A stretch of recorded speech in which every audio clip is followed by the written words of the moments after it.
বিসমিল্লাহির রহমানির রহিম। এই ভিডিওর মাধ্যমে আমাদের মাননীয় সংসদ, মাটি ও মানুষের প্রিয় নেতা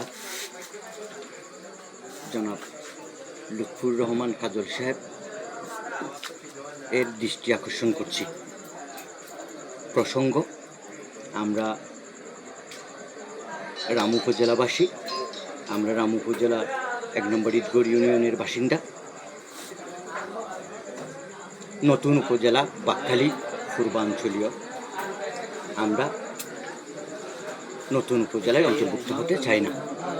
সে প্রসঙ্গে এলাকার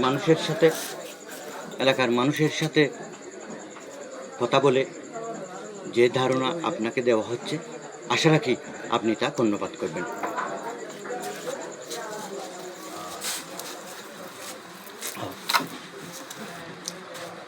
আমরা রামু উপজেলাবাসী 1 নম্বর ঈদগড় ইউনিয়নের 9 নম্বর ওয়ার্ডের বাসিন্দা। আমরা রামু উপজেলায় থাকতে চাই, পূর্বাঞ্চলীয় কোনো উপজেলাতে আমরা অ্যাড হতে চাই না।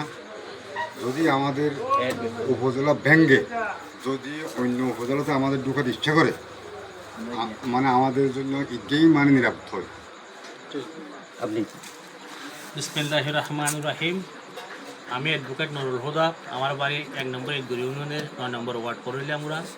আমরা দীর্ঘদিন অর্থাৎ স্বাধীনতার পর থেকে আমরা রামু উপজেলায় আছি। এখন আমরা শুনতেছি আমাদেরকে বাকখালী উপজেলায় নেওয়ার পরিকল্পনা চলতেছে। এটা আমাদের ঈদগড় একটা ক্রাইম এলাকা। এখানকার প্রতিনিয়ত অপহরণ, মাদক ব্যবসা, খুন, গুম, এ ধরনের অপকর্ম নিত্য নতুন প্রতিনিয়ত এগুলো চলতেছে। এখন যদি আমাদেরকে বাকখালী উপজেলায় আবার নেওয়া হয়, আমাদের মরার উপর খরার একটা কথা আছে, এরকম হবে। সুতরাং আমাদের প্রাণের দাবি, আমরা যে বর্তমান রামু উপজেলায় আছি, আমাদের রামু উপজেলায় রাখা হোক। আর যদি বা উপজেলা পরিবর্তন করতে হয়, তাহলে ঈদগাহ উপজেলায় আমাদের সংযুক্ত করা হোক। এটাই আমাদের প্রাণের দাবি।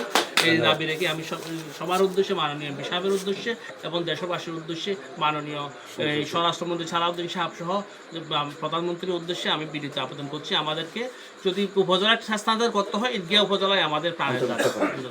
আসসালামু আলাইকুম।